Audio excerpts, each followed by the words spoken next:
On Raglan Road of an autumn day, I saw her first and knew that her dark hair would weave a snare that I might one day rue.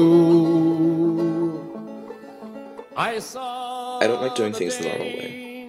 That's not to say I go about my life in an impractical manner for the sake of impracticality. I just take joy in the unexpected. It makes life interesting.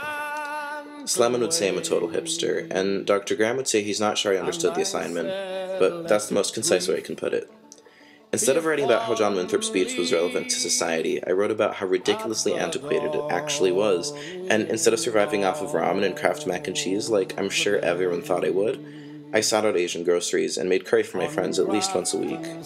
They don't even sell Kraft here.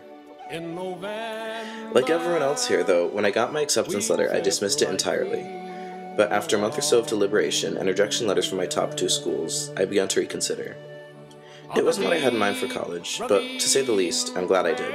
Can be seen the worth of passion's pledge, the Queen of Hearts still making tart, and I not making hay. Oh, I loved too much, and by such is happiness thrown.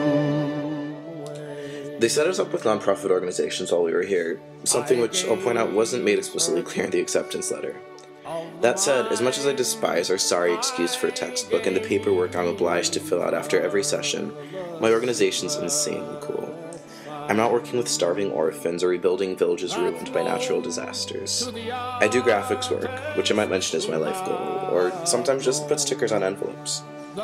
Last week I went out for lunch with Bev and Linda, and they showed me this deadly market, as the Irish would say. Deadly means cool. One time I helped out at a pub quiz and basically watched their benefactors get drunk and answer trivia questions in the name of fundraising. Don't tell Christine M. Kress, author of Learning Through Serving, but I can't really imagine a better way to get to know a country. I don't even care that I wasn't doing charity work in the traditional hands-on sense of the word. I helped other people do their job better, and for me, that's pretty satisfying. I made the most amazing friends here and formed bonds way stronger than I could have ever imagined in a sea of 20,000 other students. Even students I don't talk to regularly, I feel close to. I guess there's just something about your roommate walking into the kitchen donning nothing but a towel every morning that sort of brings you closer together. And even though I know I won't have Solly's in Boston, that's the pub where we're regulars, I know I'll stay in touch with these people, and I don't know if that would have happened if we'd gone to Northeastern as boring freshmen in America. I mean, come on man, that's so mainstream. Back in August, I wrote in my diary, which I totally kept up with, Dublin seems really cool, but getting used to this as a temporary home is going to be harder than I thought. Looking back, I don't think that's true. In December, yeah, I'll probably be ready to boil my life here down to a 50-pound suitcase and return to Atlanta. But right here, right now, this actually does feel like home. I love it here, and I can't wait to come back to Dublin someday. At the dawn of